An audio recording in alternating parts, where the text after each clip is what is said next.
Hello, and welcome to Galaxy of Poggers, Episode 1, with your host, Wacky Player, aka me, Jack. So, this is I want to start, so I started doing the podcast with my friends called To Be Determined. Go check it out, link in the description. And we just talk about, like, movies, shoot the shit, try to be funny. We did it because we just felt like we had naturally good comments, naturally good commentary and conversations. And I woke up today at 6:30 a.m., even though my alarm was for 6:55, which is super early for me. Don't get me wrong. I haven't woken up that early in a long time. But, you know, I'm house sitting for my parents. Gotta wake up early for my dogs. And I got like a few hours of sleep. So I woke up, fucking downed a cup of coffee.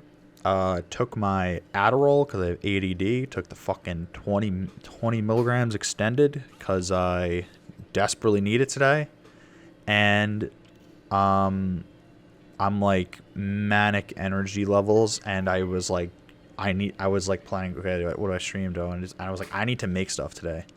So I thought I would make a short video talking about my 6-month review of Galaxy of Heroes, and it ended up talking for an hour and 20 minutes. And I was like, dude, I love talking about this game so much. Why don't I just fucking make a podcast about it? Because I love podcasting. It's like, podcasting is super fun because there's no right way or wrong way to do it. If you evaluate yourself based on views and likes, then I guess there is. But if you just enjoy doing it, like talking, then it's fun. You know, if you like conversing with people and listening to new ideas and, you know, just connecting with your audience, it's a super easy way to create content also, and to do all those things because it doesn't require that much editing versus, video essays, even stream highlights and any video that's even more in depth. So, first off, I might need to like periodically like check if my lawn guys get here, because I gotta put my dogs inside then.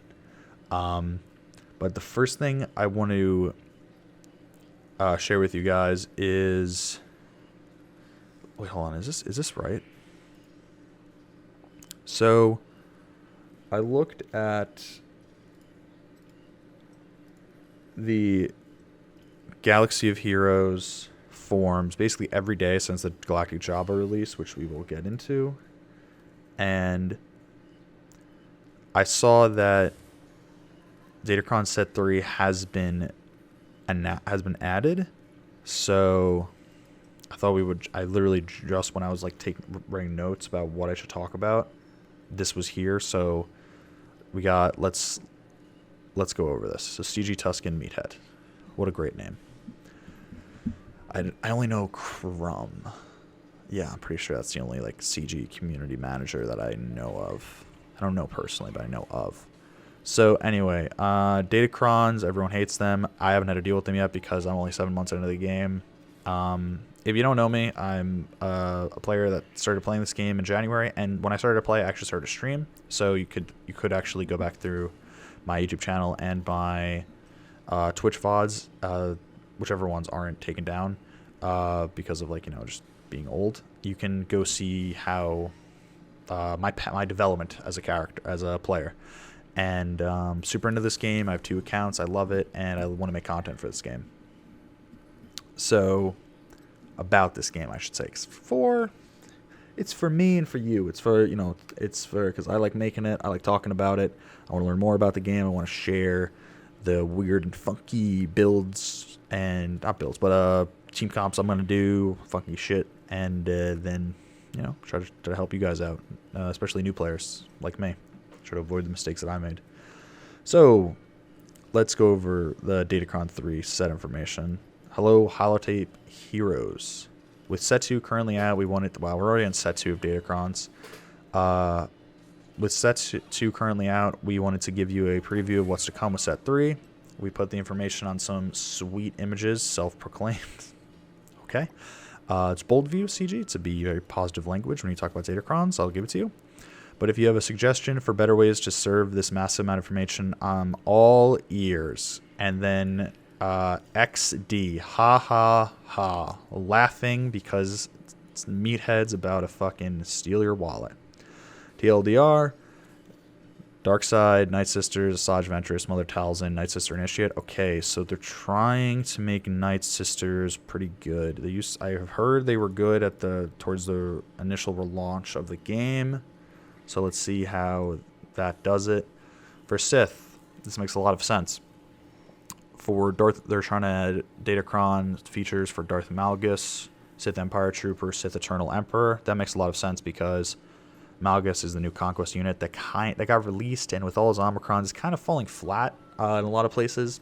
People are kind of upset that he's not as strong as they expected him to be, that he's not bringing back the Sith Empire team, or I don't even know if they've ever existed, really. And then also for Sith Eternal Emperor, probably because Sith Eternal Emperor is just used with a bunch of random stuff. I was watching a AP Games meme review, and one of the memes was just like the random bullshit go with Sith Emperor teams. Oh my god, you saw my sweat. I'm never lifting my arms up again.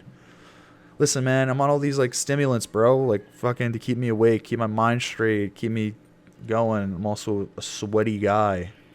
Don't judge me. God. Light Side, Mandalorian. Ooh. Now that's interesting. Bo-Katan Cries and the Mandalorian Beskar armor. Wait, have we heard about this? Yeah, no, I've seen an Arnold video about Sith Eternal Emperor and Mandalorian. So, it was edited August 1st. Updated 8/1/22, posted stats in the bottom spoiler. Oh, okay. Alright, so people have already went over this, so I'm just going to go over the stats. So, when we talk about the 1 to 2 tiers, I'm pretty sure we're talking about when we talk about the Datacrons, because I don't have to use Datacrons, because I don't even have one team with level 3 relics fully. Okay, you have, what is this, tier 1, tier 2, tier 3, and then level 4 is 5, okay. Physical damage, special damage, crit chance, critical, special crit chance. Okay, so it's physical, special. Armor, resistance. I really don't know how to judge this because I don't have Datacrons. I really don't use them. As a reminder, items above are subject to change and will continue to update. But looking at the numbers, okay, you know, it starts to get pretty insane when, you know, you're just going to be doing 20% more physical damage and 20% more special damage, at relic, you know, 5 to 9, I think.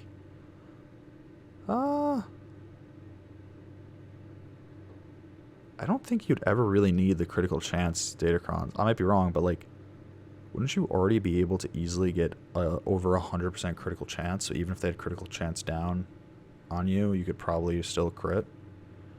Anyway, I mean, it looks like classic bullshit Datacrons where you put a lot of stuff into them, and for better or for worse, you just get insanely overpowered. I don't know. Some people, some higher players say that they don't invest in Datacrons and it's okay. It's just like Arnold. I follow Arnold, AP Gains, and Vansley. Yeah, Vansley. I mainly follow those Galaxy of Heroes content creators, and it seems like Arnold's like, yeah, I don't need to pay for Datacrons, but I can't use off-meta counters anymore and have fun. AP Gains is like, look, I'm free to play. Mostly, I put as much effort into getting Datacrons as possible, free to play, when people were ignoring them, and so he's kind of ahead of the curve.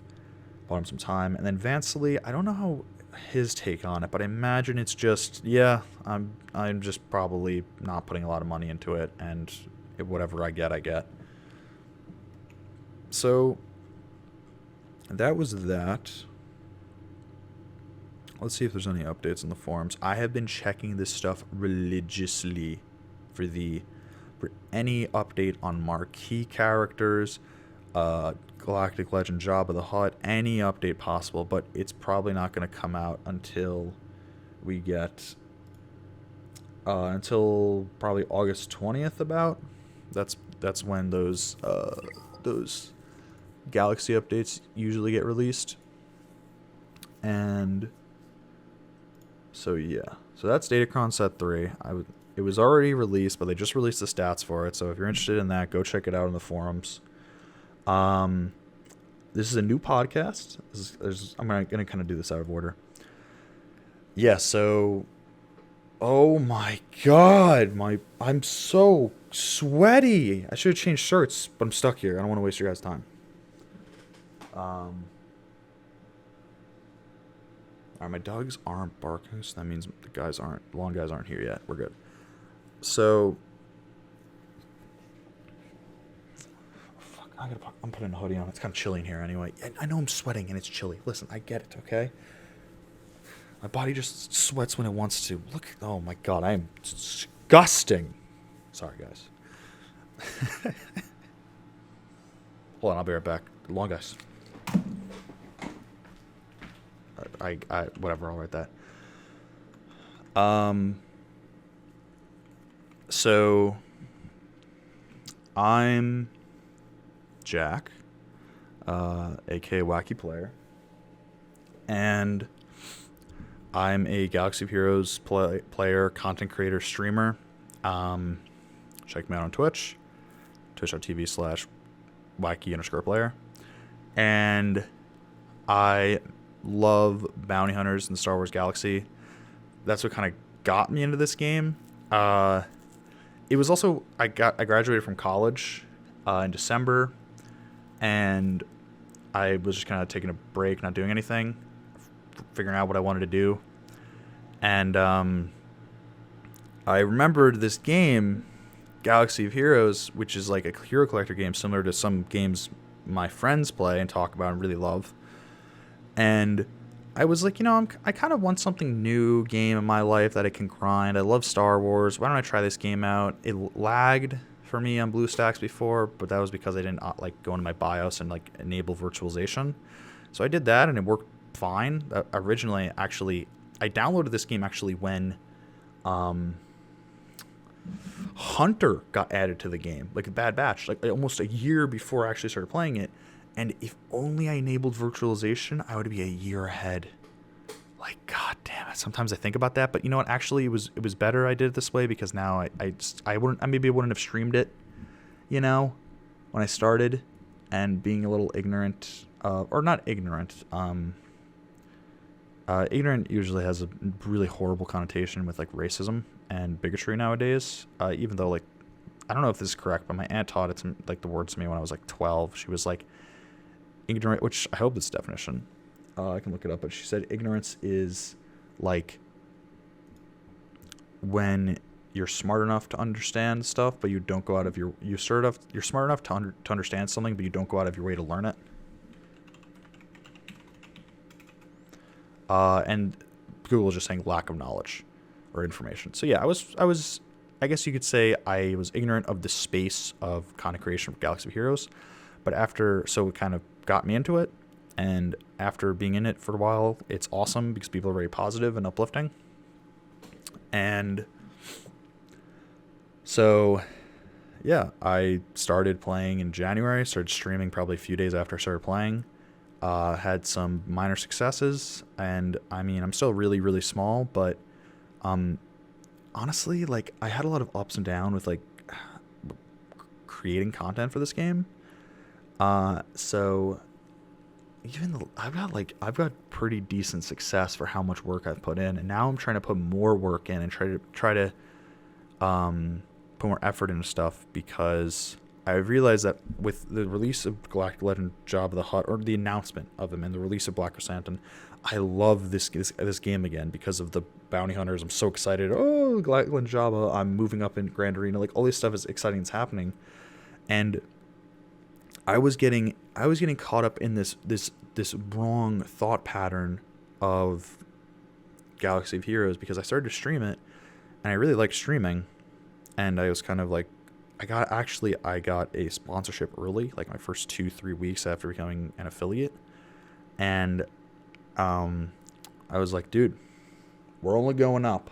Kind of got a little lazy because of it too, and I was telling my parents about this and how I want to pursue this, and they're fucking amazing because they were both on board and they were enthusiastic about it because they saw that I had passion for something. And then after that, it became a job for me because I was super stressed out and had all this pressure where I'm like, my parents gave me the thumbs up and like, I don't want to disappoint them. I don't want to be a loser. I want to be able to move out soon. And like, you could see how like, you know, I have a lot of like, I have high expectations for myself that aren't good for me always, anxiety, and, you know, also like depression and ADD. So I have a lot of these like mental health issues that kind of come together to form a hodgepodge of like difficulties for maintaining a trajectory in my life. So it's something where like I'll have periods of turbulence in my life, honestly caused by mental health. You know, that's really it. And then I'll have periods of recovery and uplift and progress, which I'm on right now, and I'm trying to just keep the ball rolling. And I've decided that like, instead of trying to like limit myself from doing stuff, which I would in the past because I'd be afraid of failure, so like maybe I wouldn't try as hard, or I'd be afraid of burnout, instead I'm kind of just going all in and just like just be like a kid and just like just paint all day, just be passionate about it, just work, you know, and focus on this and enjoy it, you know. And that doesn't mean that you'll always be happy sitting there editing, but understand that like for me, it's like I may not love the editing process for some of these videos I make, but I love talking about the game and I love playing the game and I love going to chat. And I was also when I was streaming after my parents' approval, I was streaming every day, and it became like a 9-to-5 job almost, except the hours are much shorter because it's streaming. And it was really draining me because I didn't want to do it some days. I was in a really terrible mood and I didn't want to deal with chat. And I think that's the thing that's the worst with having depression, and where I probably should have just made videos, and that's why I'm kind of creating podcasts. I want to try to find some more rhythmic, sustainable, and structured ways to make videos for this game on top of really creative ways, so that I can always feel like I'm doing something. Oh, we got our squad arena payout. And so, you know, I limited myself to really just streaming this game. And I was in this frame of mind that I was just streaming, and I think my creativity was kind of suppressed because of stress and a little bit of depression. And now I've kind of taken steps to alleviate the negative side effects of stress and depression by having a little bit more structure in my life, changing the way I talk to myself, view things. I mean, I've seen therapists for a long time, and I have a really good therapist right now. And now instead of seeing her once a month, I'm seeing her like every week. And I'm trying to write more, create content. I'll remind myself that sometimes, because I have depression and ADD, I'll be doing something and I won't enjoy it, but in the long run, it'll make me happy, like making YouTube videos, you know? And another thing is actually that I've been looking for a remote job as a video editor so that I can actually have a source of income, and feel like I'm progressing forward regardless of the speed at which my YouTube channel and Twitch grow. And so it makes it so that I can actually be more relaxed when I make videos. Like, even saying that, it feels like a weight's off my chest, and I can be more, and I can stream when I want to, you know. But also I have to remember that I also will probably have to force myself to stream, because starting it is the issue. But once I'm doing it, I'll be like, oh, I like doing it. But there's some days I will be like, I do not want to stream, and maybe some weeks, and I'll probably try to just get like 1 or 2 streams in that week. So that's kind of a lot about me. But I hope this radical authenticity about who I am, where I've been these past few months, if you're one of the few subscribers and followers of me that kind of was wondering, like, hey, where are you? Especially, like, shout out to my guy Acro, who actually was part of the reasons I started streaming and making content again. Like, he messaged me some really kind stuff, and it was really nice to hear. And oh my god, where's my water bottle?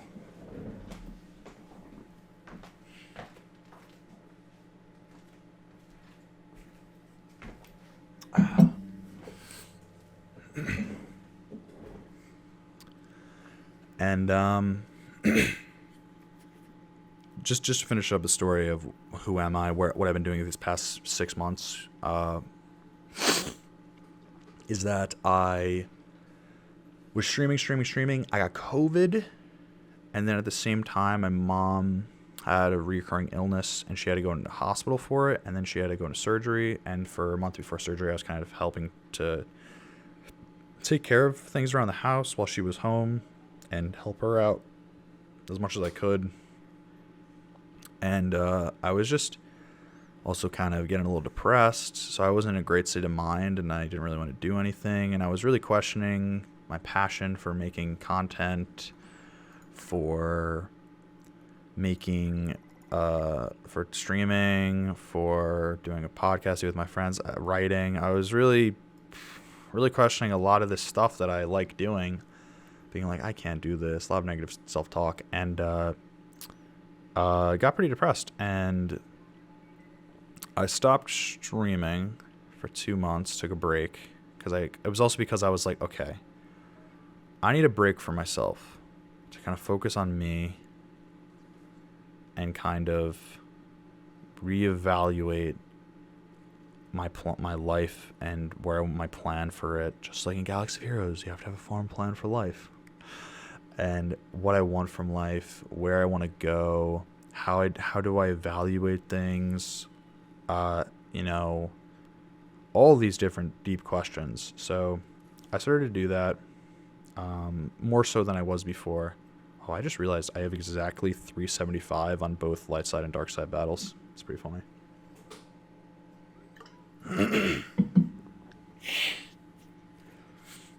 And anyway, and then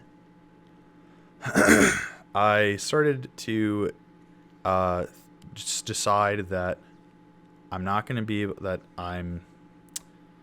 putting enough effort into making stuff for my YouTube and Twitch. And it was probably because I was trying to make that my full-time gig. And that was probably stressing me out so much that I didn't want to do it. So then I didn't have a creative outlet, which I need as a creative person. So instead, I decided that I would get a job, or at least apply for jobs, so I created my resume, cover letter. I really built up my confidence. My mom helped me out. She's awesome with it. My friends helped me out with it with that too. And I started to apply to stuff, and I've got rejected, but it just feels good that I know I did it. And I'm like, wow, like, okay, like I'm moving forward in my life. And I'm looking for jobs that I actually think I'll like. In the past, I would actually so depressed and cynical that I would and nihilistic that I was like, any job that I'm going to get is going to be horrible because I'm just like, I don't have any experience. Like, I'm not good at anything, blah, blah, blah, all this bullshit. And now I'm like, I kind of like video editing. I'm getting a job video editing. I'm like looking up at like games of like video game companies I like, and I'm like, oh, you're looking for Riot Games. You're looking for a research and development person with a psych degree, and I have a psych degree, and I did research in my, while in my college. So it's just exciting time in my life, and then also the idea that I can make money from doing things like I like is just bananas to me. This just shows you how I'm a fucking kid. I know I look like I'm 30, but I'm 23. I promise. And it's and that's actually alleviating a lot of anxiety for me. And I've realized that, like, human nature and the mind and myself is complicated, because you think that I would be more successful doing just YouTube and Twitch if I actually just focused on that. But the way my brain works and the way I function, I actually need to be doing more things at once to be able to do all of the things that I like doing. Because if I'm only focusing on one, I'm not getting everything I need from that one thing. Like from this, I'm not getting enough socialization from just streaming and just doing YouTube. So like I do a podcast with my friends. It helps me, like it makes me see my friends each week. And if we don't hang out, and then I'm doing this podcast, which I want to invite other members of the Galaxy of Heroes community, content creating community, even like just like, you know, people in my chat maybe that I find interesting, but I have them on and talk. Even just like respond to comments and questions you guys have. And so, you know, and then getting a job would help alleviate that like paying the bills anxiety, because I only have one bill, and that's I have two because one's Disney Plus, but it's like a year. It's Premiere, and I want to get Photoshop and After Effects eventually. So like it'll help alleviate that anxiety. It'll help alleviate the anxiety of moving forward in my life. And so for me, it'll also make me better at video editing, production, social media, all this different stuff. So that's why for me, it's kind of better for me to do more things than less. And actually, I forget his name, but he goes by healthygamergg.org or something, healthygamer.gg, healthygamer on YouTube, Dr. K. He actually, there was a video I saw a while back that he talked about this. He said, if you are in school and you're always procrastinating and doing stuff the night before, do more things, because always have something to do the next day. And his reasoning for it was that you are someone that's how you operate, and nothing's wrong with that. It's just that's how you operate, right? That's your natural style of operation. There's downsides to it. Don't get me wrong, right? There's downsides and there's positives to it. That positives, you probably get used to working well in a crunch. You might even like it. Downsides, you probably give less. Your work is probably less quality, but there's times where you're in a crunch and you want people with experience in that crunch, and you might get really good at working in such a time, limited manner that you might create really good work with it. One of my friends is actually like this. He would always talk to me in college and high school about, because we went to the same high school together, in college briefly for a period of time, and we're close friends, talk Discord all the time. So we would talk about it, how he would be like, everyone is worrying about this paper or project for a month, or for whenever they got the date, they got the task assigned. He was like, I would worry about it for like 1 to maybe 4 nights, and maybe all-nighters. So the amount of time, and he was like, I wouldn't worry about it until I started doing it. So the amount of free time I got mentally was so much longer than these other people, and I was like, that makes a lot of sense. I can't blame you for that, But yeah, I think I'm one of those people, and I think it's because of ADD, where I need to have a lot of things I can jump around to, so that if I get bored of one, I can hop to the other, and then I can kind of cycle through them and come back to the original thing. And so then I have a lot of, like, for me, it's like, today I wrote down, like, work on a video, because I use a scheduler, like the reminders Apple app. And that could mean any video. That could mean this video. That could mean the hour 20-minute video rant I just about my 6 months review of this game. That can mean editing for my podcast, editing a video essay for my friend that we're going to put on our podcast channel, editing a video essay for my personal channel, which I want to start uploading to, editing my sizzle reel, editing a YouTube short. It can mean anything, So that freedom lets me create ideas, and then I do one thing. I record a rant video that leads me to another thing, and then I'm thinking, like, I recorded a solo podcast that I'm not going to release, and I enjoyed it, but I love talking about Galaxy of Heroes so much, and I can also talk about myself, and I can also talk about, like, people when we have them on here, just like normal shit, like any podcast would. So why don't I do a Galaxy of Heroes podcast? And why don't I kind of dedicate this channel for now mostly to Galaxy of Heroes with like a little bit of like variety content, see how like kind of play with it a little bit. And so here I am with Galaxy of Poggers, episode 1. You know, one of the things I've realized about content creation when you're new to it especially is you're going to be cringe. There's no way around it. You just have to get better at it, and you'll get more natural with cameras being around. So, like, you just have to bite the bullet, man. You're going to be cringe. People are going to say negative things about you, but, like, that's a good problem, not a bad one. That means people are at least watching you, you know? If there's a reaction. One of my friends in college, he's a photographer. He would always say, like, he would take photos of, like, really gross stuff. Like, he would take pictures of, like, when his final project, because we're roommates, was, like, or like housemates, was he would take pictures of like meat, and he would just take it in such like a gross manner that made it look disgusting and like just like diseased. And it was perfectly good meat that you could cook and eat up, and it would be delicious, you know, and everything. But he would find a way to make it look disgusting and take a picture of bugs and shit. And he would always say how, you see, what you want is a reaction from your audience. Any reaction is good reaction. And I always thought about that, and I was like, that's really interesting, because like that's like kind of like cynical, but it's like it's true. It's like sometimes you don't want a purely positive reaction, or well, no. Sometimes it's good for you to not always get a purely positive reaction, because criticism can be helpful to you for learning, but also it means people are watching you. The worst thing as a content creator is probably having no one watching you, because first off, I don't want to start off with money, but it ties into it, because if this is your passion and you're trying to do this full time, if you can't generate enough revenue to live, then you can't do it full time, you know? And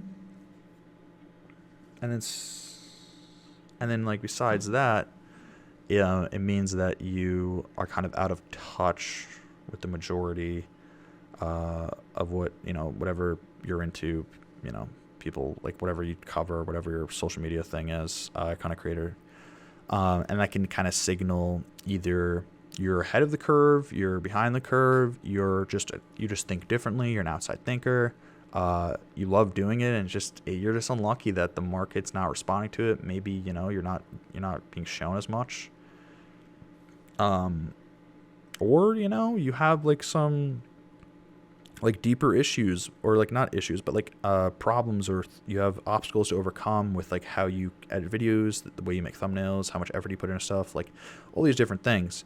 And trust me, I've been in a place where I've got just devastated over like a lack of a response.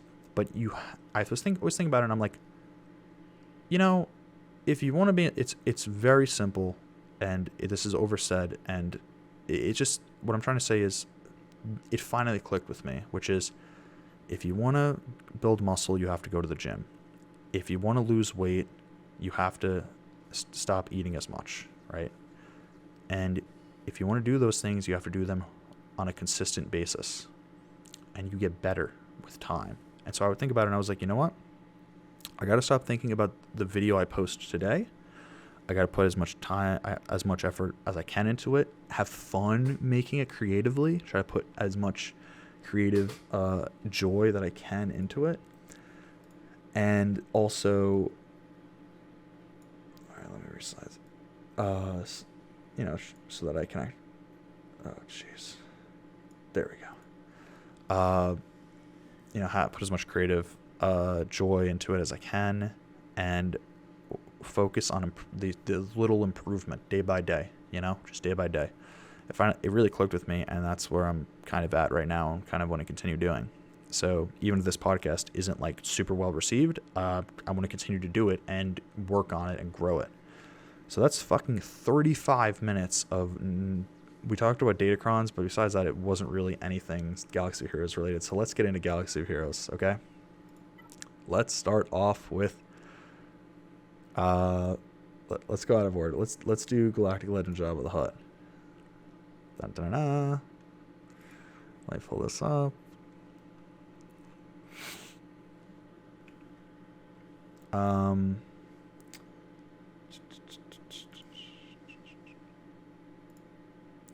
It was like that picture. That's one of the thumbnails I made for my video. I was really happy about.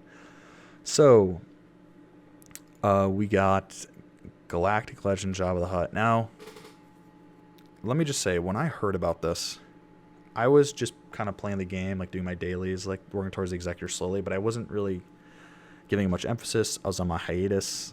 I didn't really care that much about the game, and this completely rejuvenated me. I am in love with the game, and I'm so excited to see more of the marquee units and work towards it, because I remember talking to my chat months ago when I was streaming consistently about Black Krrsantan being in the game. I was like, why haven't they released Black Krrsantan? And then Jabba the Hutt as a galactic legend, and how Jabba the Hutt is not going to wouldn't be able to be targeted, kind of like Mon Mothma, and would kind of like mass assist or direct other bounty hunters and buff bounty hunters and have like special contracts for them and stuff.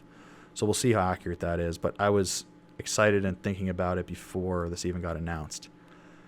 And I'm excited to see what he has to bring. And the Hutt Cartel tag, I like it. I like that we are getting a Hutt Cartel tag so that we get Gamorrean Guard and Mob Enforcer, and hopefully some other weaker units like Greedo can have more usefulness, especially with Krrsantan, and we'll see with the other marquee units and Jabba the Hutt. But I was really happy seeing that Greedo and Gamorrean Guard and obviously Krrsantan were needed for the GL requirements, because I already have Gamorrean Guard, Greedo 7-starred, and I also have Han Solo 7-starred, and I wanted to have a reason to relic Greedo because I love bounty hunters. And then Gamorrean Guard I liked because I'm like, okay, now gearing Greedo Gamorrean Guard isn't a waste. So yeah, I'm super excited for GL Jabba. And then for Funity, like, I don't really care because I'm not going for it, but I do care that it's going to counter the Executor probably. I hope it doesn't, but it should help as a counter against the Executor, because there needs to be a counter to it. But I'm working towards the Executor, so it hurts me, and I'm not going to stop working towards the Executor because of GL Jabba or the Profundity. I'm just gonna have to work with it, you know. Relic system changes. I mean, they're just removing like Bronzium and like the Carbonite boards. Mod filtering. Come on, just add it already. So that's like a short little review of the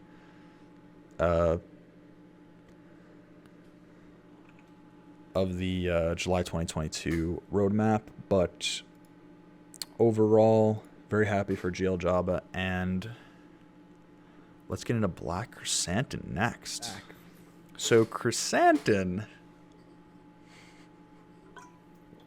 I got him with the marquee event, and I want to say I put no money. I stopped putting money in this game a while back, a few months ago, and I didn't put any money into getting any of the shards. I have gotten 3 packs, Krrsantan packs, from the extra, saving up the extra crystals I get after my 300 crystals used for energy refreshes, and I ended up buying 3 packs, and I got 7 each. So it shows you how shitty packs are, because the odds are against you. I was just so hyped for this character that I wanted to try to get him as high star as I can, so I actually use him in Grand Arena. And the reason I was so excited for him was because of 3 things. 1, he's a bounty hunter. I guess you could say 4. 1, he's a bounty hunter. 2, he's needed for Galactic Legend Jabba Hutt. 3, he's a tank. And 4, he has a Grand Arena Omicron. So, first of all, bounty hunters. Love bounty hunters, so another bounty hunter added to the game. Of course I'm going to grab him. Needed for Jabba the Hutt. Awesome. So that if I build this unit up, I don't feel like I'm wasting anything, because I know Jabba is going to be my first Galactic Legend. I will swear by that. I do not care how bad he is. I love bounty hunters. I am just going to get him as my first Galactic Legend. And honestly, I love the fat worm. I love him. And then he's a tank. Now, this is a big deal because there's only one true tank as a bounty hunter, and that's Bosk.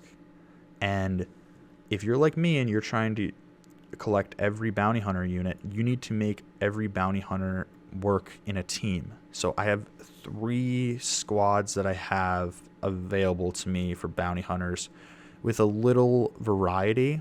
So for instance, you don't see Cad Bane here, and I can put Cad Bane in the Hut Cartel team, or I can put him in this team, and I can probably swap out Jango Fett, put Aura Singh lead once I get the Zeta for her, and then put Cad Bane in and mod him up to have a bunch of like health and defense. And since he's a support, all my other units are going to be stealthed, and then Cad Bane is going to be like a tank. And I got that from Vansley. The idea that Cad Bane it could be considered a tank for bounty hunters. Never thought of it that way. That's all Vansley, and he really opened my eyes to the possibility of certain other bounty hunter leads that I want to start experimenting with as I upgrade their abilities more, their leads. So having a second bounty hunter tank is really, really good, because then it means that I can have 2 teams with 2 true bounty hunter tanks and 1 team with like a scuffed bounty hunter tank, right? Or I could just throw in like Gamorrean Guard instead of like Aura Singh, and I can put Cad Bane here if I wanted to, or something like that, right? So either way, on 3 of the teams, I can have a tank to soak up a lot of damage, and if I run it with like this Django setup where I'm just trying to outspeed my opponent, then I have 2 true tanks.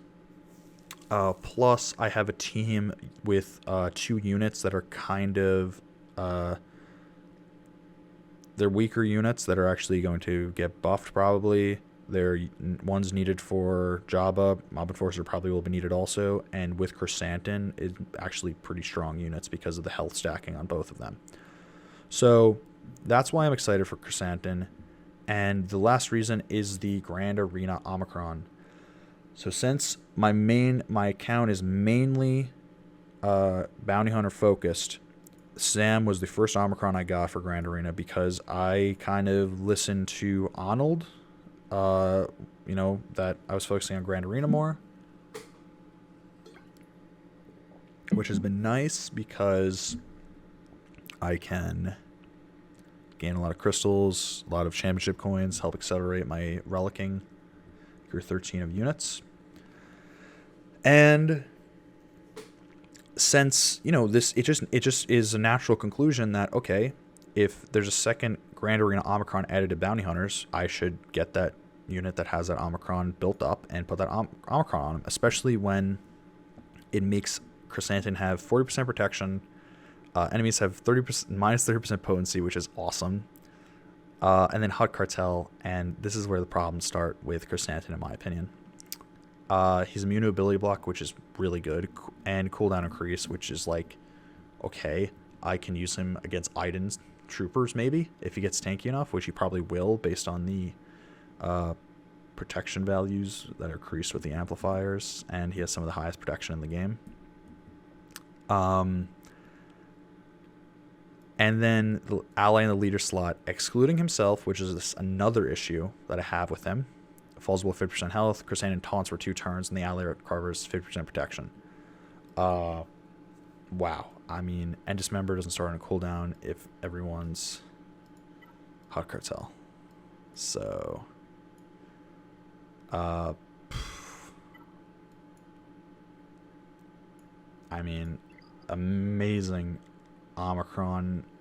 It sounds amazing, in my opinion. I could be wrong. I'm a noob, bro. I'm new to this game. Don't get me wrong. But the fact that we have a tank that is supposed to work with the Hut Cartel is interesting. He gains max protection, removes potency, is revived when he dies the first time. If he's not the leader and everyone's Hut Cartel, let's just assume everyone's Hut Cartel for the sake of ease of expression. He revives. He also, whenever he's taunting, he inflicts shock, which is really good debuff. He also gets he inflicts disarm, which is a new type of debuff that you can't. I'm pretty sure it's locked, and it can't be removed. Yeah, 50% minus 50% crit damage and offense. So it's like Moff Gideon's. Yeah, because you grief. Yeah. And it doesn't stack with critical damage down or offense down, so you can put those debuffs on them and it'll still. Oh wait, no, it doesn't stack with critical damage down or offense down. So if you put it on, it doesn't do more. Okay. And whenever they use a basic ability, they do damage over time, which can't be resisted. So, like if you put it on Iden Trooper, Iden, she can just start. Like if you're just super tanky and you can soak up all the damage, if Imperial Troopers just keep on attacking, boom, just more and more and more and more damage over times. And then you increase target cooldown by 1. Like his abilities are super long. There's so much here. And I think that's one of the things kind of like people like are getting so overwhelmed by it that they're like missing out on all the small details, and it'll take people like a bit to kind of like learn how to use them. If like ability block for 2 turns if he's taunting, and so if you have Hot Cartel, you'll be taunting at the beginning of the game, so you will be taunting, and then you gain stacking max health up to 100, and you can and disarm lasts until the end of the match, which is just sick, and then you can get 50% protection up, and you recover health and protection for each other Hot Cartel ally and taunt. And protection up is based on max health. So if you do dismember into which you already have taunt, so you dismember to get more max health, then you do ferocious. I'm gonna call it ferocious Fusili. You do the Fusili, and you get so much protection from that. And then whenever you need to basic, you are taunting probably, and you flick evasion down and shock. I forgot about the evasion. On top of that, his payout is, I'm not the third one because there's no GL. Krrsantan gains critical avoidance for 50% to the end of the battle, which is really good. He taunts for 2 turns and recovers 40% health and protection. Now, I'm wondering if I should actually switch out my health triangle, because health, I think, is what you should put on this character because of the max health stacking and the massive protection. I'm wondering if I should put critical avoidance on him. And because I mean, if he's gonna be. Let's do this real quick. He's gonna be taunting at the beginning of the game no matter what. Crit chance. Do I have any more critical? Oh, Jesus, accuracy.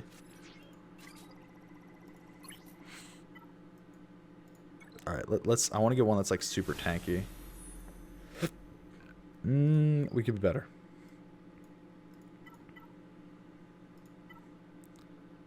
Wow, there's so much.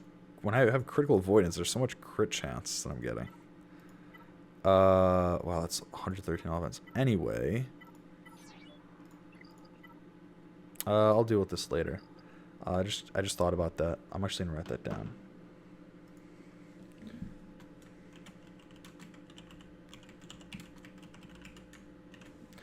So if you get your payout, and you have 50% crit avoidance.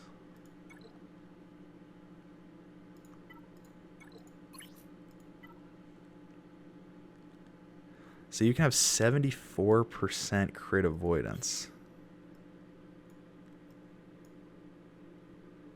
Huh. That's kind of nuts.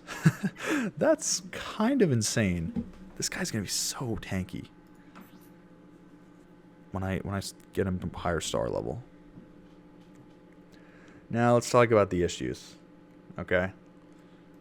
Well, what I was mentioning in his unique is that if he's in the leader slot, he can't revive himself and give himself protection.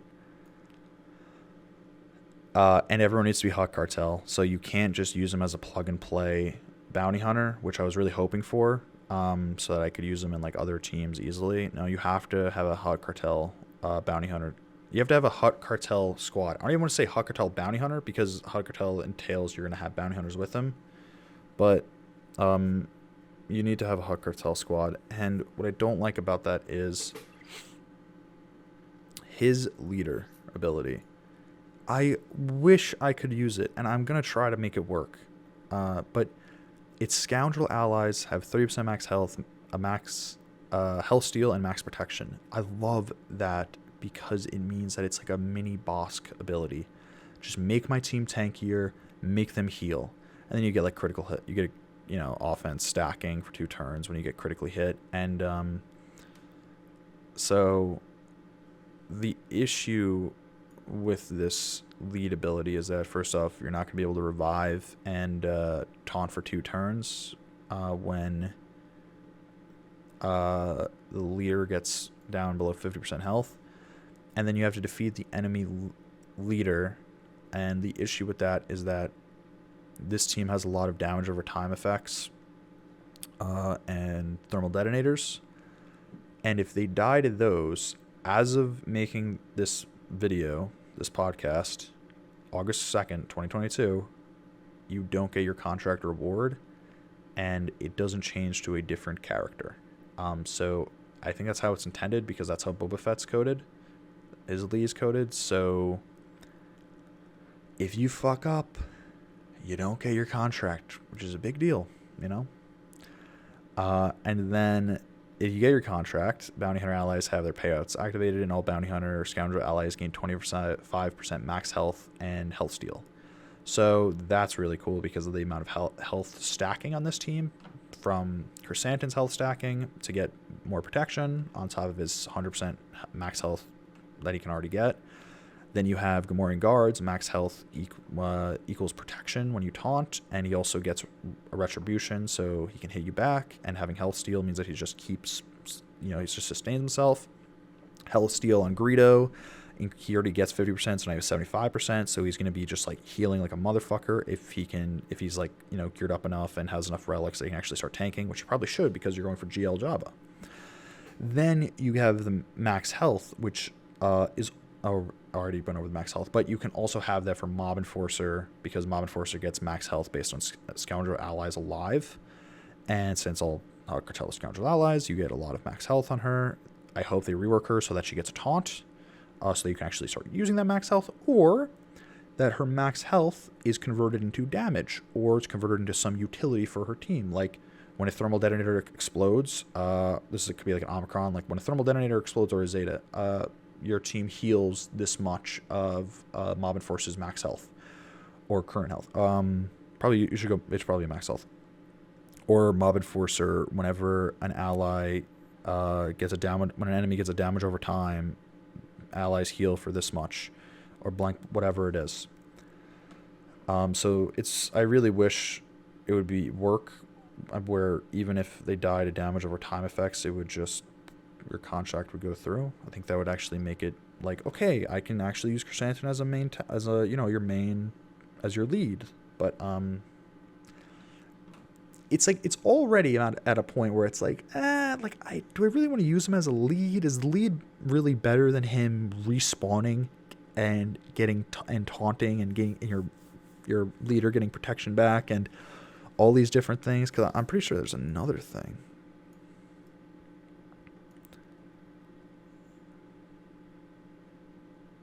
Yeah. So like you miss out on that, and then I don't know. Maybe I'm making too much big deal of it. Maybe you can use him as a leader, and it's not crazy. But I think the contract thing is what really kills him.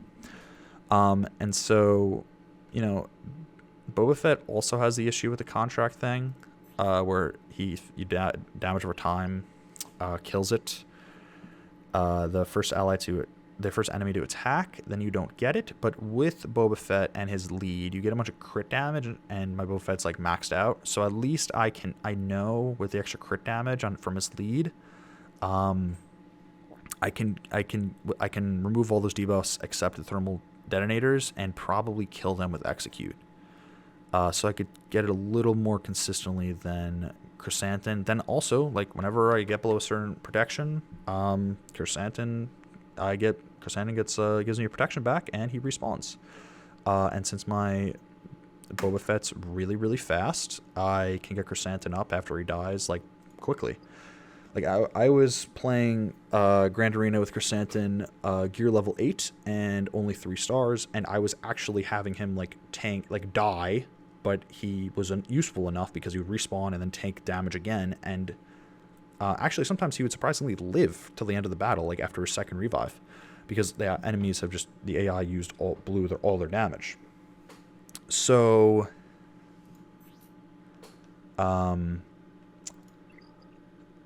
I'm finding use for Krrsantan, especially in 3v3s at least, and Boba Fett lead.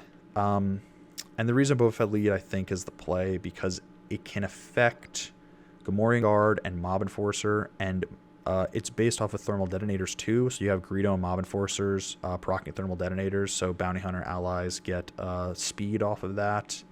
Krrsantan gets a little bit more, just a tad more max health from the potency conversion of Boba Fett's lead, where you convert potency to max HP.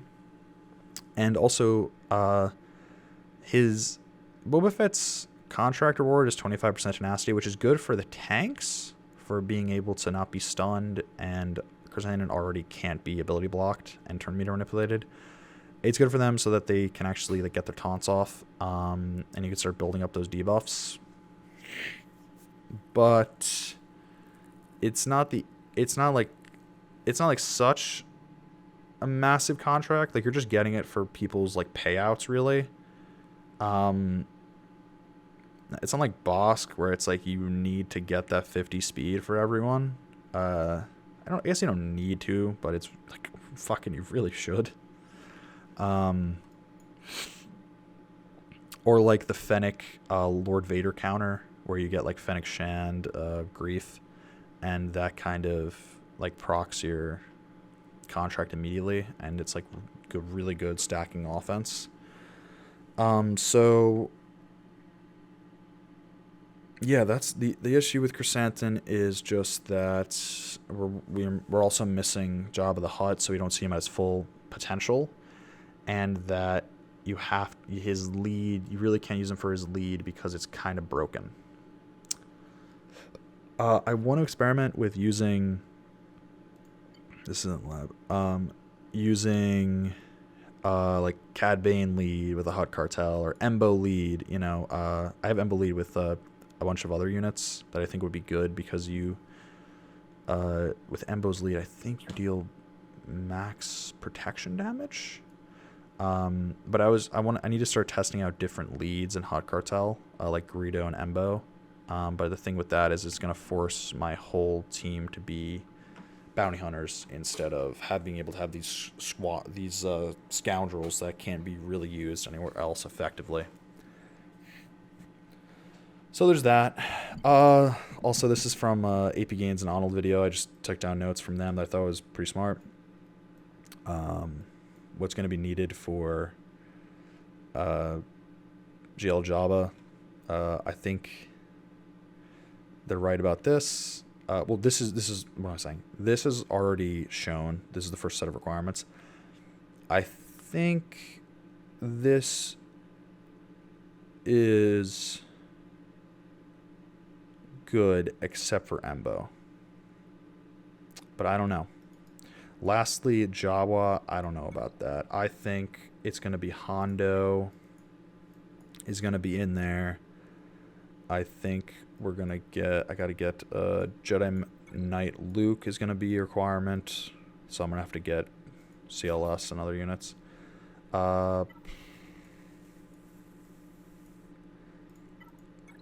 There's probably going to be a need for... Dude, they look... It's literally just one's zoomed in and one's not zoomed in for the Tuskens. It's like crazy. You're probably going to have the Bib Fortuna in one of these slots. You're probably going to need a Tusken. It's either going to be Shaman or... So, I don't know which one it would be. Because I'm just thinking you're probably not going to have the same Tusken needed for Lord Vader. What about smugglers? We got any smugglers that make sense? We already got Han Solo in there. Chewy, maybe, I don't know.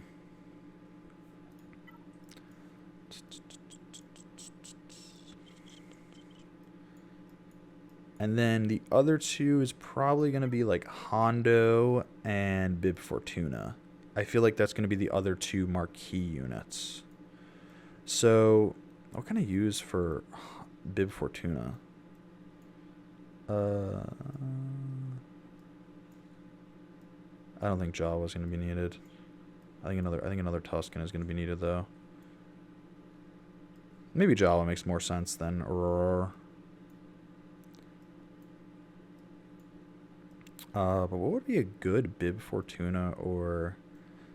What was the other one I was saying? Bib Fortuna and... Shit, I just lost it. Oh, my brain's frying. Hondo the pirate. You know what? Let's use Lobot. Not low body. What? Lobot. Sorry, if I type like this, then I need a, I don't know, I need to move my thing a little bit. And then I'm just going to put that there, and then let's just do like a scoundrel or let's do smuggler, because like that'll make a little more sense. Dude, guys, sorry about this. It's a little boring.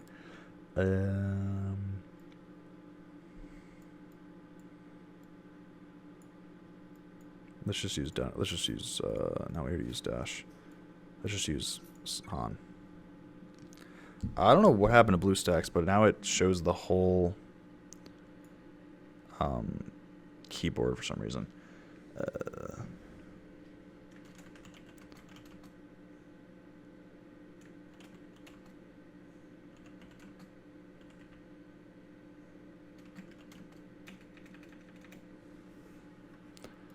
That's how I know Hondo and Bib Fortuna are in for Lobot and Veteran Smuggler.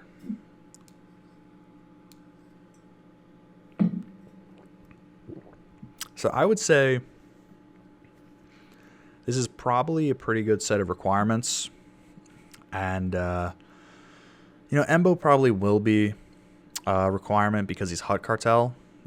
Probably every Hut Cartel unit is going to be a requirement. And then... honestly, I think this is like a pretty solid like guess, because I think the only thing that's up to chance is if this slot right here is either a Tuscan or a Jawa, or another marquee character if they have a fourth marquee character. Because I think they're gonna do I bet they're gonna do another two, Hondo and Bib Fortuna. It doesn't make... I don't think there's that many other characters you can really do with Jabba that haven't already been in the game. I think they could just make the Hut Cartel Bruiser that's in... and when I was playing my free-to-play account recently, I was playing the campaign, and I forgot about there was the Cartel Bruiser, which is just an AI that is like a tank. They could probably take those assets, add some abilities, and make it a Hut Cartel tag and Scoundrel, and it'd be pretty good. So that might be the other thing. So instead, there would be 4 marquee events. But Jedi Knight Luke Skywalker is probably gonna be the biggest requirement. I doubt Boba Fett's Sign of Jango is gonna be needed. If it is, that's so annoying. It's like, of course they have to make a conquest unit needed for a GL. I really hope not. So I think this is a good team. I think this is a good setup for the requirements. And I guess that kind of leads into my farm plan, which is kind of really it's really bare bones right now. So why don't we actually go over it and redo it together? Why don't we on the show? So my roster is kind of all over the place. Like I said, I have like all the bounty hunters like at least gear 7, and I have them like, like I have a lot of them at like 7 stars, a few of them at lower stars. And besides that, I have a lot of like remainder characters from like Beskar Armor Mando event, Phoenix Squad. I have L337 because I was gonna use it. I was using it in my BAM squad, but now I'm using Han Solo and Chewbacca, so I'm like not using it. I have Tarkin built up. I stopped using him. Akbar built up, but I don't use him. I have like all these Rebel pilots I don't use. I'm trying to like put Royal Guard in to replace Thrawn because I don't like Thrawn. I got the CLS requirements. Like I got Tuskens like maxed out because I was like, oh, I'm gonna put the Omicron on, and then I didn't do it. I got all these I'm kind of all over the place. Like my account is not like it's bloated. Like it shouldn't be 1.4 mil, maybe 1 mil, 1.2. And that's just because when you start out and you're a new player, you make a lot of mistakes. And so that's okay. That's fine. And so like. I have like the way I do like my squad stuff right now is I have active teams and my bounty hunter teams, and then I have like the lab for like messing around with stuff. So this is like my squad arena team. I'm putting Boskin lead instead of Boba Fett recently. My BAM team is this, and I changed out. I put in Han Solo and Chewbacca instead of L337 and Cara Dune because I realized that Han Solo and Chewbacca are really good units. No wonder people say you should Zeta Chewbacca. And I realized that they work like Beskar Mando is kind of like a mini. He's kind of like a mini CLS lead, honestly. For those two, getting the protection, offense, and health from having just scoundrel allies. Let me see. CLS lead. I briefly read it if I'm wrong. Yeah, so what I was saying was basically you get... My phone just died. You get a little bit of like, instead of defense, you get like health and protection, which is really cool. Counter chance, you just get like offense. And then you get turn meter whenever an enemy takes damage instead of whenever an ally resists. Or gains it. Whenever an enemy resists a detrimental effect. So he's kind of like a mini CLS team that I can have like active right now, especially since I need Han Solo relic for GL Jabba.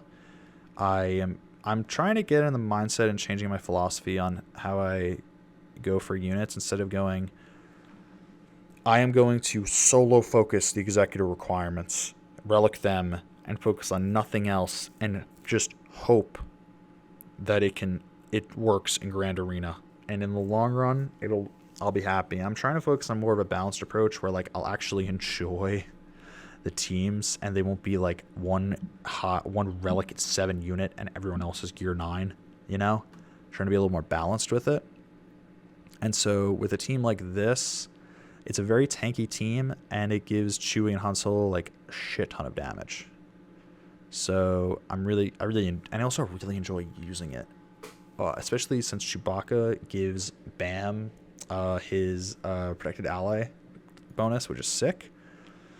So, I'm just kind of going over my roster with you guys, so that also for me, so that you guys can understand where I'm currently at and what direction I'm trying to go, and also so that I can kind of re-emphasize and reevaluate what I'm doing and what maybe I can change when I create my farm plan. So for the Executor Empire, basically the Executor Empire units is Admiral Piet, TIE Fighter Pilot, Darth Vader, and Emperor Palpatine. It's basically those 4 I'm keeping in the squad, and I want to kick out Thrawn eventually and put Royal Guard in here because my issue is a tank, and I was trying to use Admiral Piet's Imperial Ambition, where you mark an ally, then for 2 turns or 1 turn they're basically taunting. They have to be targeted. And I was using tenacity and health on Thrawn because of his ebb and flow passive, where he gets a lot of counter chance and tenacity. But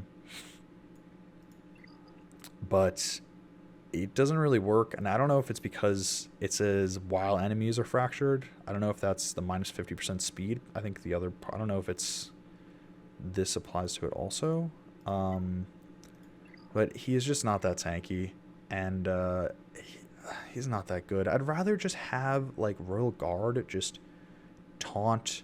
Someone gets low, he taunts, heals, defense up, like, all this different, like, stuff to keep my allies alive and tanky. I could even mark him with Piet, and it would be, like, good. Or I could just mark Vader if I wanted to, but, like, I don't want Vader to die, so I'd probably just mark Royal Guard. And then I can also use Royal Guard for the Emperor Shuttle.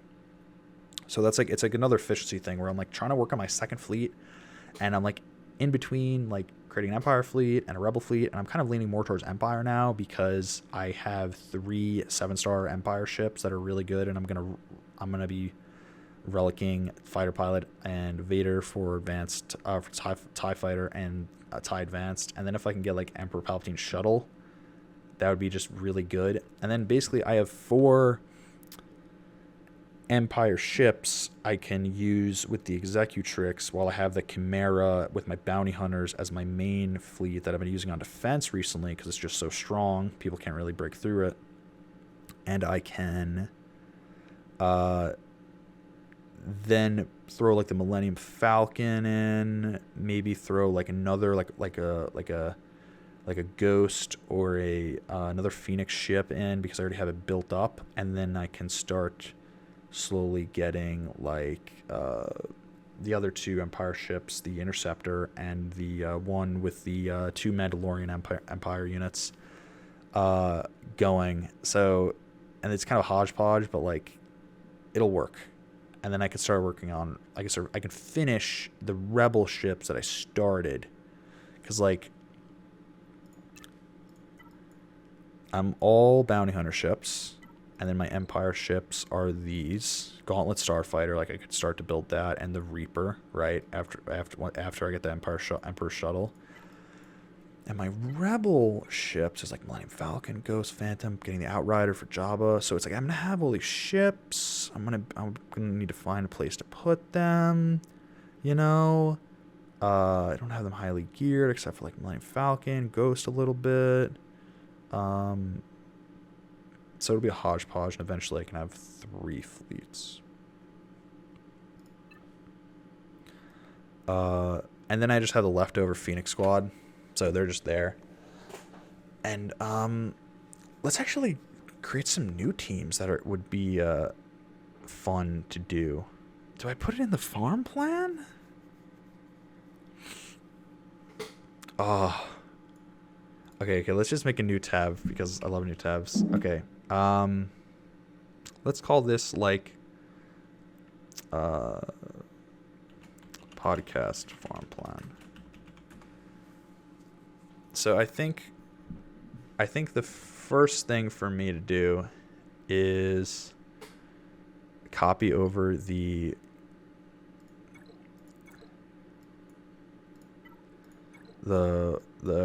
remaining executor requirements I need to get to Relic or Gear 13. So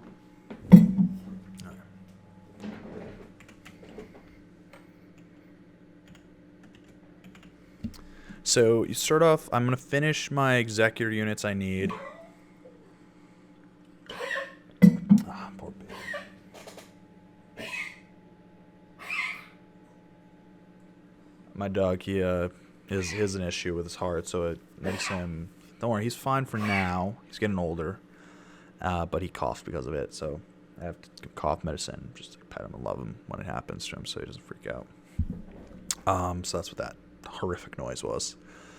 So I was actually thinking about it while I was in the bathroom, and so basically I'm finishing the executor like Gear 13 requirements, and then I'm going to passively farm the relic materials needed to not gear, but the mats that you get in the cantina, so that I can relic up my units. And it's going to take a really long time to get like relic 8 Boba Fett, relic or 8 or 9 Piet, like whatever it is, you know.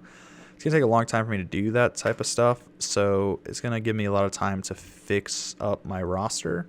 And I think one of the things I need to do is kind of go back to the starting journey guide and finish unlocking CLS. So I think it's just a good idea to get a legit Han Solo. I should just get Han Solo in a legit team for him so that, you know, he's going to be highly relict. I want to have him in a good team. And then I can have, you know, having CLS is going to greatly boost the power of my roster and how, you know, good I'm going to, and how well I'm going to perform in Grand Arena, which is awesome. So I think I should go for, wait, that's not what I'm trying to do. I should go for the CLS requirements.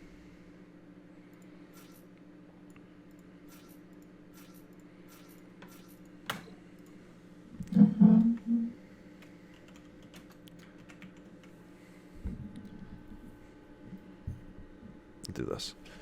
CLS requirements. And then, you know, I just have to get Skywalker to 7-star and then gear him up, level him up a bit. And then after that, I'll have my CLS team because I basically only need to gear up 2 units, CLS and 3PO and Chewie, when I get this team up and running. Oh my god, I'm like, the reason I'm like blinking my eyes so much is like the stimulants I told you I'm on, and the just like the fatigue is setting in. So I'm sorry that I'm a little bit like more like dull. I can't help it. I'm sorry, guys, but I am excited to talk about this, and I do love fucking making farm plans. I'm a fucking geek about this shit. And I think I'm gonna not go for Ewoks after this and work for C3PO later, and just keep using R2D2.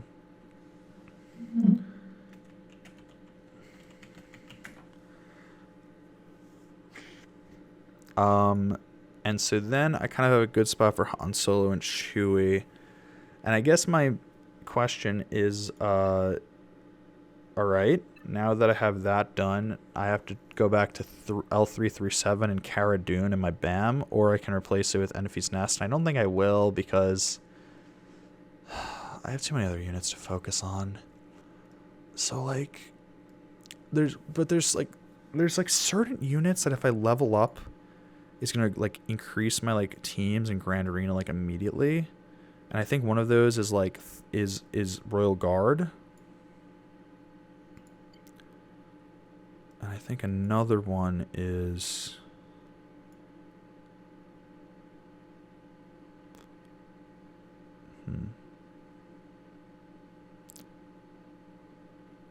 now okay. I want to do it where I create the whole team. I want to like upgrade. Yeah, let me do it that way. And then I can kind of infer what I will do, like how I'll upgrade them. Because I might decide like, oh, I need Emperor Palpatine to be higher gear because he's only 9 right now.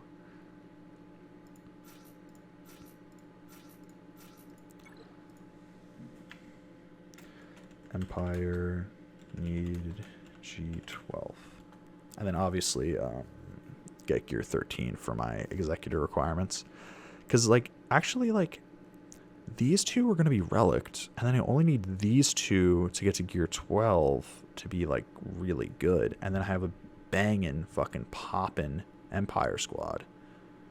And then I guess the next thing I should do is probably work on my Krrsantan squad.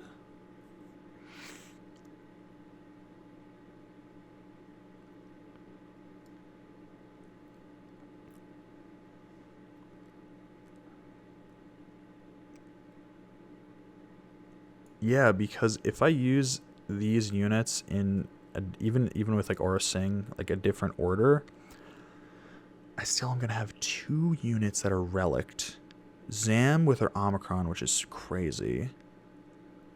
And then Aura Singh's the weak and Django's the weak, but I can just use Django for his lead and be fine. And then here, Fennec, Embo are kind of squishy. Mando squishy a little bit, but Bosk should help. And Embo getting... I already have Embo. Look how I have Embo So his like speed's really low, but look at the protection. 38,000 at gear 10, 4 stars. And Embo actually is pretty cheap to gear.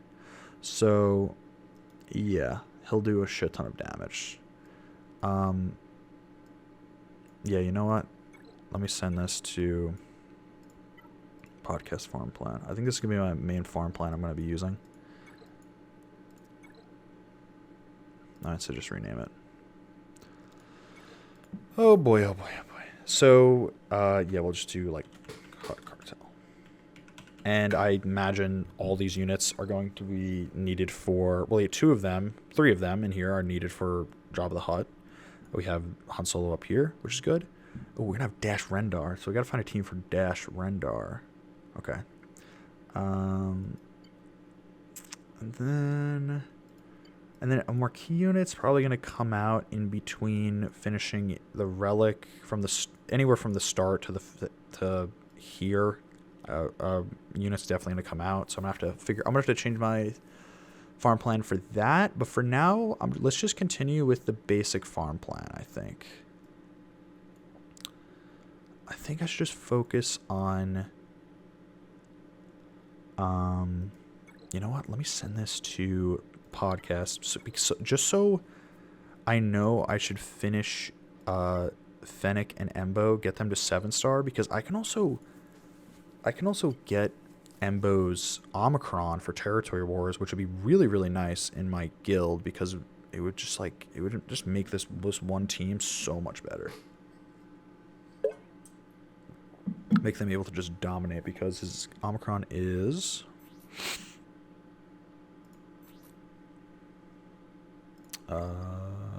is it here? So you can't be critical hit. And then all bounty hunters have 40% more protection.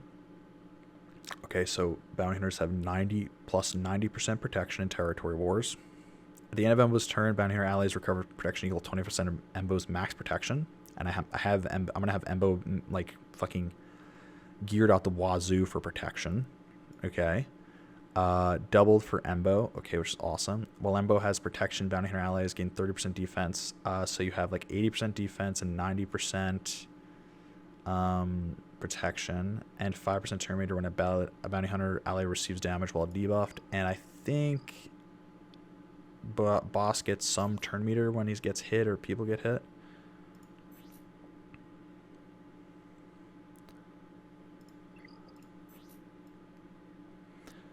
Whenever an enemy suffers a debuff or resist, all bounty hunter allies recover 5% health and protection.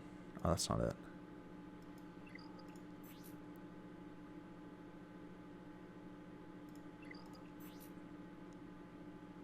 Lowers cooldowns by 1. So I guess I have that much. Oh. There's so much to remember in this game, dude. That's why it feels like you just never know enough. But yeah, that's gonna be really good.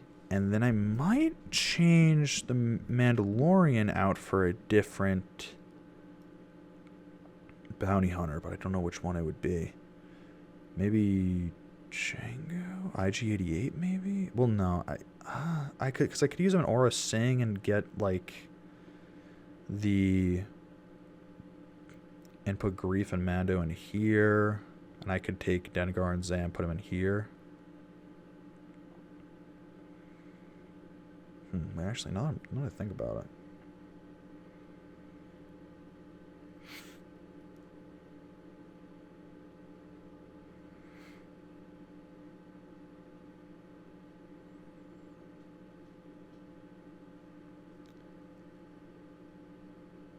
Huh.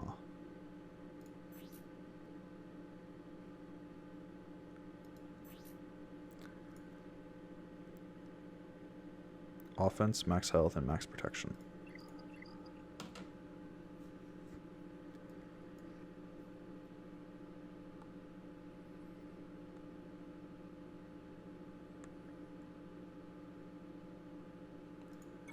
Fuck it.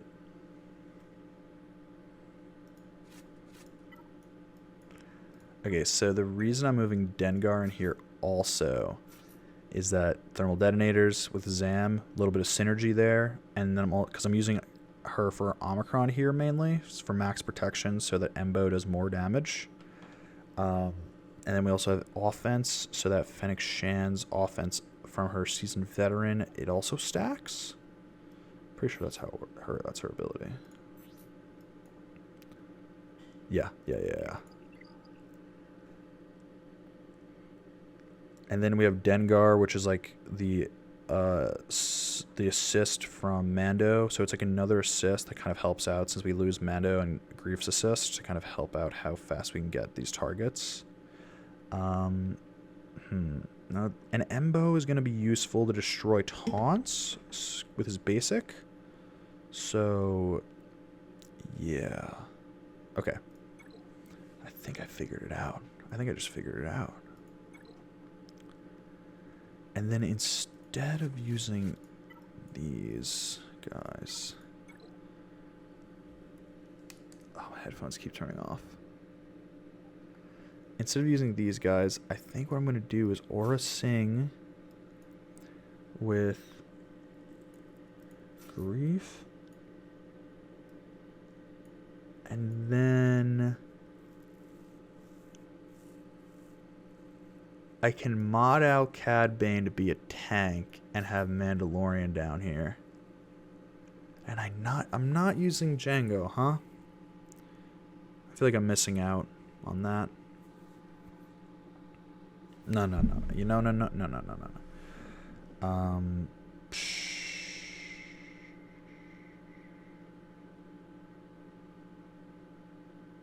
need to put a tank in here, but I can't use... Because if I put Gamorrean Guard instead of in my Krrsantan squad, I put Cad Bane in there, then I have to put Django here or Gamorrean Guard, and I'm still not using... And if I put Django here, then I don't have a tank. Oh shit! But if I put Grief here as support, so how does his passive work? At the start of the encounter, Grief gains stealth for 2 turns. Each time any bounty hunter earns their payout, ally bounty Grief also gains the following. Okay.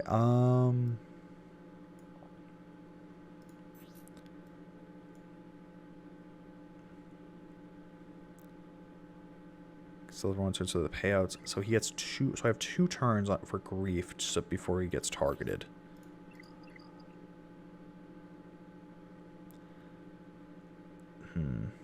I'm gonna need to be able to use...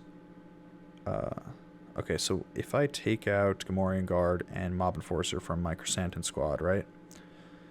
Then I can use Cad Bane in there. Well, no, I'm using Embo in my boss squad, so I can't... No, so it doesn't work. Does it? No, I'd have to move Django to my Bosk squad, which I don't want to do, because Embo's going to have so much protection. Like, it's going to do so much fucking damage. So yeah, why don't I just do this? Aura Lead. I'm gonna rename it Aura Lead Tank Cad Bane.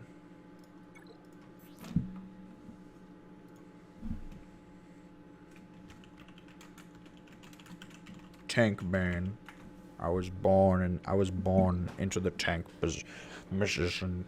You nearly adopted it.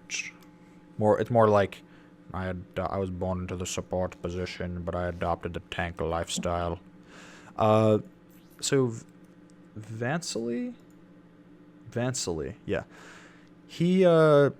I was watching a video one time of his, and he talked about how Cad Bane can be considered a tank for bounty hunters, and that's because since he's support with Aura Sing, he's not going to get invisibility at the start of the game, so he's going to be focused, and he recovers 5% max health and protection when he inflicts a debuff, and he scores his critical hit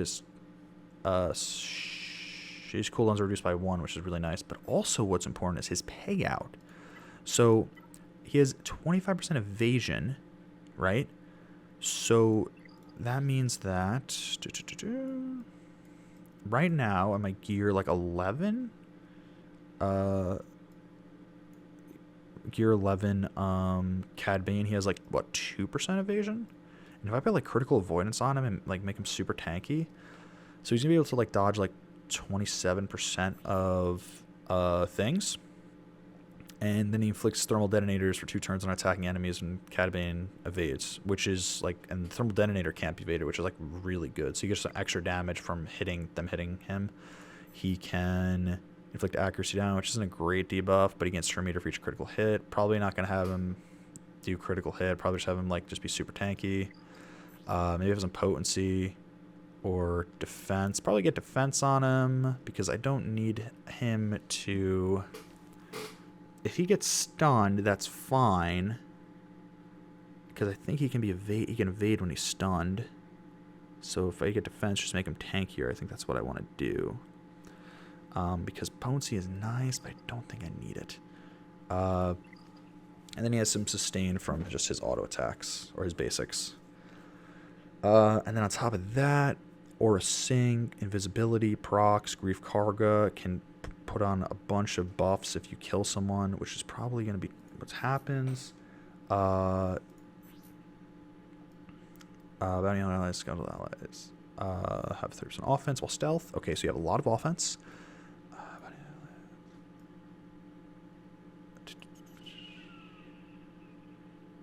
Bounty hunter and scoundrel allies have certain matter when a bounty hunter.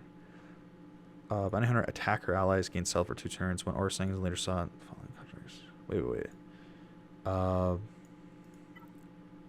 the start of the battle, all bounty hunter allies attackers gain stealth for 2 turns, and then oh jeez, what did I just click? And then the reward is that you get counter chance, which is really good for Cad Bane. Since I don't know if you counter when you evade, but either still, when he basics, he can gain health and protection back. And you recover protection and turn meter whenever an enemy is defeated, which is really, really good. And then whenever you defeat an enemy, bounty hunter attacker allies gain stealth. So you defeat an enemy, and which you can just use Mandos, like just disintegrate, and then you gain protection back. Cad Bane probably got protection back from counter chance, and then you also gain 20% turn meter, so you can just kind of keep the turn meter rolling. And then besides that, and grief for the assist. How was just hold on? It's how many times you need to attack while buffed? 10. Use an ability while buffed 10 times. Okay. Grief stunned. He can use his Zeta, like get the Uno reverse card out, remove some debuffs if like facing like a like a Lord Vader team or something. And then you can get turn meter for your allies. Get Aura Sing to go twice. So that's 3 times. That's 3 abilities used. Use stun on Cad Bane. Well, actually, I don't know if. Well, he's gonna have retribution, I think. Mandalorian. Just get. It'll probably take 2-ish turns. It's not like perfect, but I think it's manageable, especially when you consider that I'm gonna have 2 other bounty hunter squads. I think it's good. And then for the Bosk Embo squad, it's like a lot of fucking damage and protection. That just makes them super tanky, especially when like Dengar goes invisibility and allies can't. I think enemies can't go stealth when he gets invisible. Well, Dengar is stealth, enemies can't gain stealth. Yes, so that makes it hard for like them to hide their weakest unit because of like hiding behind stealth. So I think I'm going to go for this, and then probably finish up my BAM team. After that, I'm probably going to get all these units to gear 12, except for like the requirements. Maybe gear 9, 10, 3PO. Maybe like low gear guard and mob enforcer, if I can still win. And then for BAM, I'm going to need to replace Chewie for L3 through 7. And I'm going to need to replace... Well, I could just... put Django in here.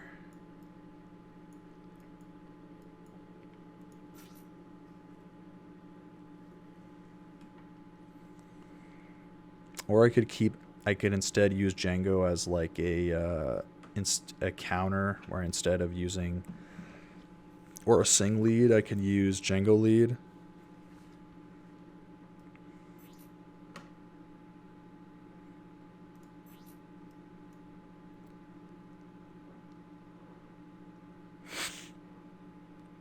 % max health and max protection. Missing the payout. It's really good payout. It's really, really good payout. Probably would put Django in instead of like an Embo Bosk team. Even though I really like the Embo Bosk team with the protection, making your tanky, and you do a bunch of damage. Probably put Django in there, but the Hut Cartel is going to be needed for the requirements. So actually, let's just not put Django in there. Actually, I'll put Django in here instead of Cara Dune, okay? Because I'd rather have him built up, and I could use him as a counter, and then when I'm not using him in a Bounty Hunter team, I could just use him here. But yeah, let me do that. I'll do this. That's way better. And then let's see. And then I just have like my Phoenix Squad, which I'm not gonna touch. Oh, and then we get to the fun part where I get to make my my Lando team, because I'm gonna need Lando for the I'm gonna need Lando for Jedi Knight Luke, and I'm gonna need him for Jabba probably. So let me see. Rebel. Let's do Rebel first. All right. So for the lead, we can get the. I can get the Omicron. Tenacity over 2 turns of allies. Whenever an ally buff expires, that ally gains 3% turn rate, or when an ally uses an ability that isn't an attack, allies recover 5% health. The other 2 weakest allies are called to assist, who have their cooldowns reduced by 1. Okay, I'm gonna do him.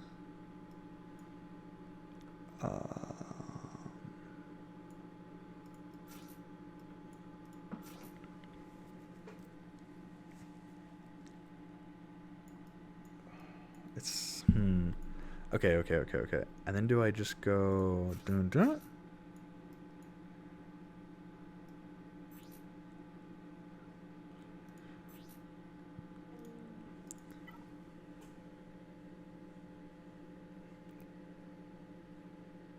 From an Empire enemy, or a critical hit from any enemy. An evasion.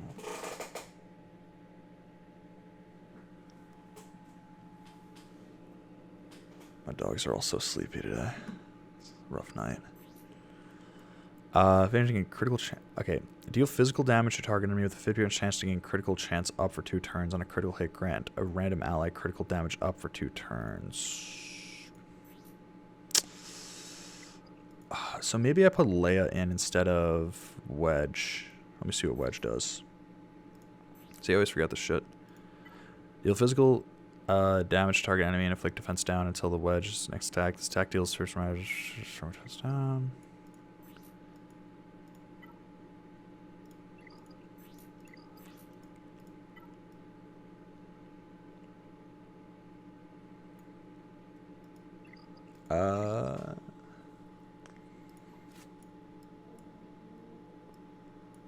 Yeah, let's do Leia.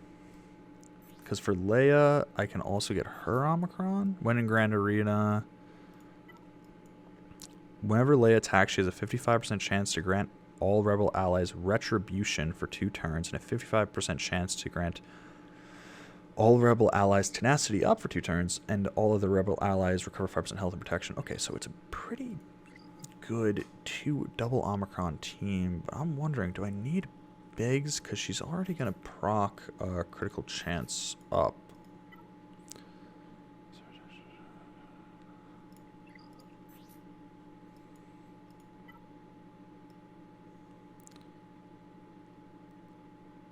She has a 50% chance to grant critical chance up. I'm pretty sure that still happens, even in Grand Arena, right? I would replace Biggs with R2, but I'm think, well, maybe I do use R2 here.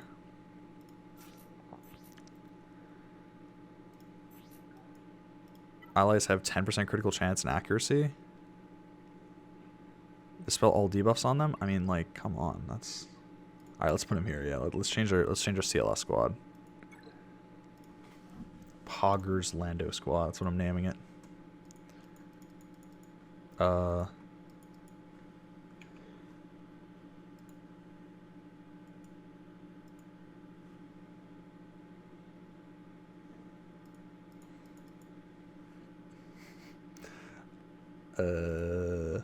Okay. My blue stack just crashed.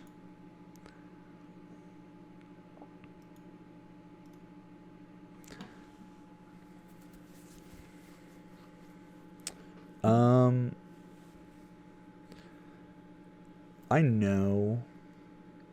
Listen, guys, I know that this isn't the most right now. It's not the most exciting.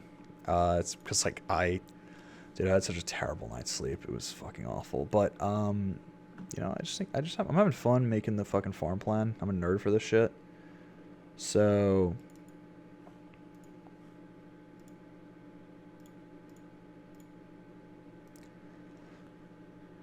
bear with me. But you know, you gotta start a podcast sometime. And the thing with making content is like, and just doing things in life is like, dude, you just have to do it. Just do it, like Nike says.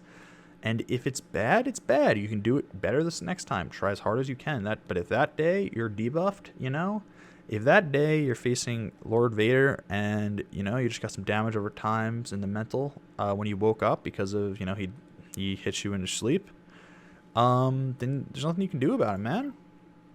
Toughen up. Oh, nice, rank 6. Let's go. And you just gotta fucking ride. You just gotta do it no matter what, man.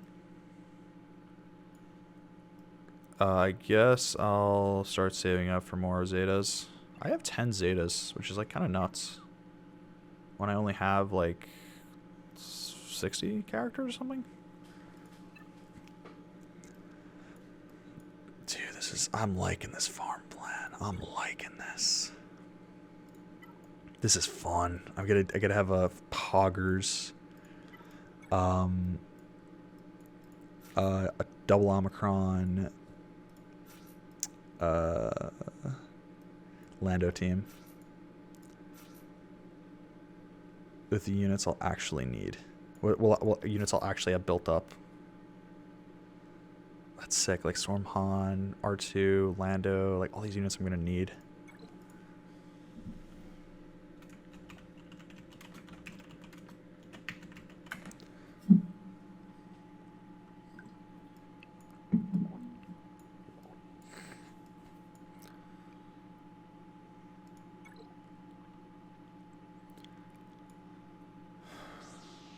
So what's Rebel maneuvers? Rebel allies. Whenever an enemy resists a detrimental effect. Okay. I'll call it action to double uniques. Ooh, you know what I should do? I should just throw in Cara Dune right here. I already have her built up, 7 stars. Don't need to wait, and you know, not waste, but put any more resources into this. And then, oh god. And then whenever she taunts, and she can taunt a lot.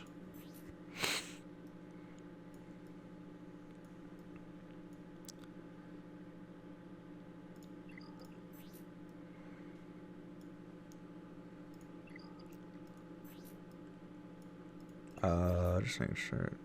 If there is a scoundrel ally in the leader slot, Cara Dune gains stealth until the end of the counter. If there's a rebel ally in the leader slot, Cara Dune loses stealth and gains taunt for 2 turns. Yeah, so we have a taunt now. Before, people don't really need a taunt. But yeah, I don't think you need a taunt in this team because like it's just the way it works or some shit. But I don't know. This is a rebel I have lying around, so I'm just gonna use her there because I wanna be able to experiment with a team like this.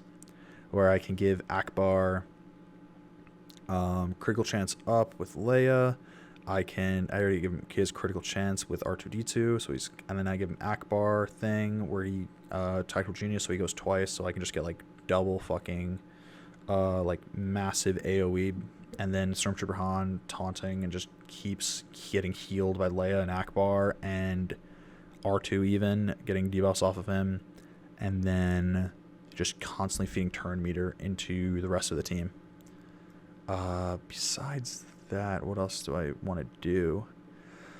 Well, I guess there's no point in the speculation teams, because I could just change my farm plan to accommodate that later. But I should probably look at the Jedi Knight Luke requirements and start focusing on that, because I'm gonna need Jedi Knight Luke. I'll probably, I just said no speculation, but I'm talking about the new units, and you know, I don't really need, I just need a 7-star Outrider. I don't really need Dash Render. I'm not gonna focus on him. Shit, so I will need a 3PO.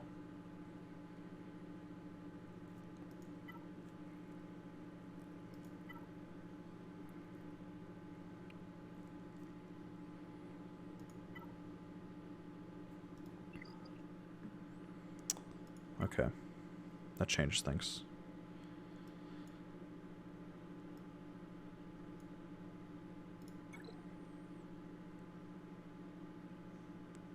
When I say 3PO, I mean C3PO.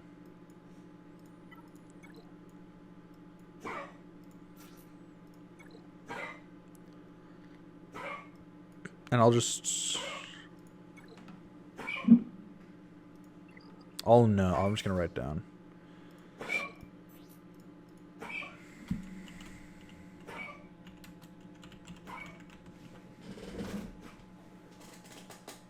Okay, bud? Aw. Come on. There you go. Attaboy. Atta fucking boy.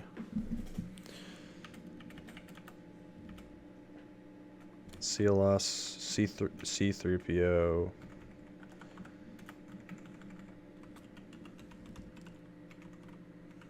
Eventually.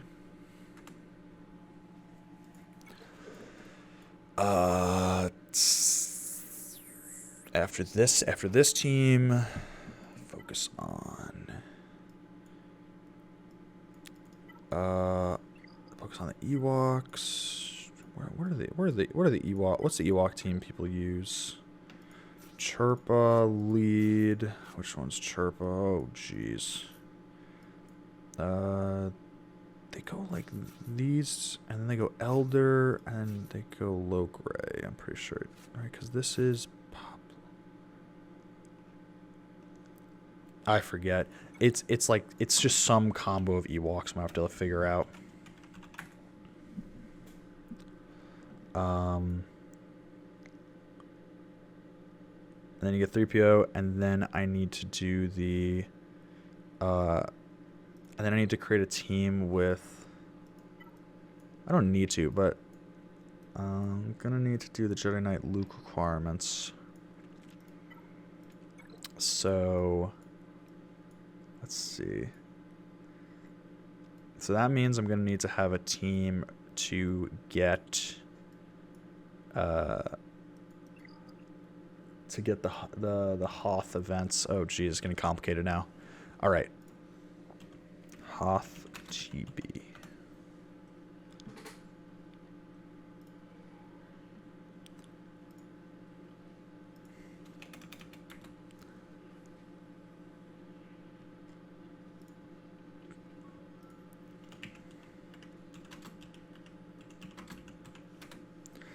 So Hoth Rebel Assault.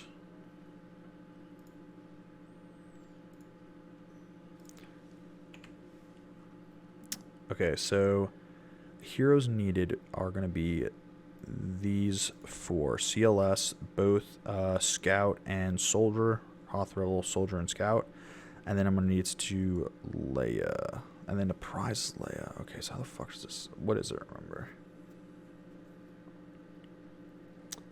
Light side, light side, light side, light side, light side, light side, light side. Okay. And then, so I'm gonna need to make a team with both Hoth, Rebel, Soldier, and Scout because I already have CLS. So I'm gonna have some weird fucking team set up. That just kind of a bunch of fucking random bullshit go together. Put this in the back line. Alright, what's... I bet Lay Organa lead is like not that good. Nasty crit chance.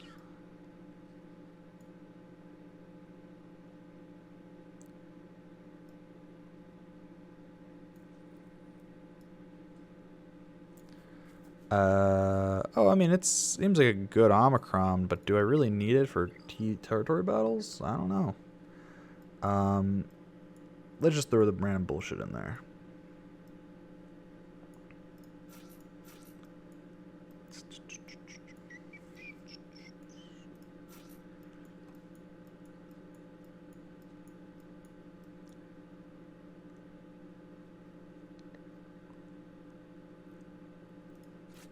Actually, well, I'll just throw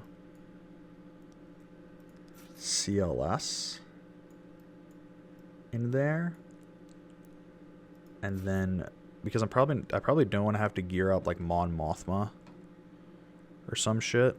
I probably just want to do something like this: Jedi Knight Luke Wreck.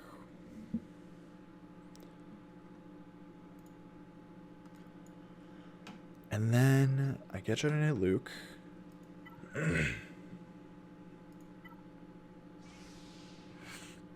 Wampa. I'm gonna need to create a Jedi Knight Luke team, which is like a that's Jedi Repose team. You get it's him. I know it's him, Hermit. You probably want Grandmaster Yoda in there. I don't know. I'll have to figure that another time. Yeah, it's been 2 hours. I think it's a good time to stop. But anyway, what I'm going to look at one last time is my predictions, which I'm very confident in. And yeah, Leia's is going to be used. Hondo's, we're going to have to find a team for Hondo, and we're going to have to find a team for Bib Fortuna. Lando, boom, going to be used. And then Dash Rendar, might want to put him in a team. Maybe use him with the Leia Organa team, the Hoth, or officer. Either way, I would like to say thank you for watching. And if you made it this far, like, holy shit, thank you so much for watching. I'm sorry that like my energy really started to die off in the last hour. But I basically haven't talked in the past 3.5 hours. So, and with terrible sleeps, like that's why.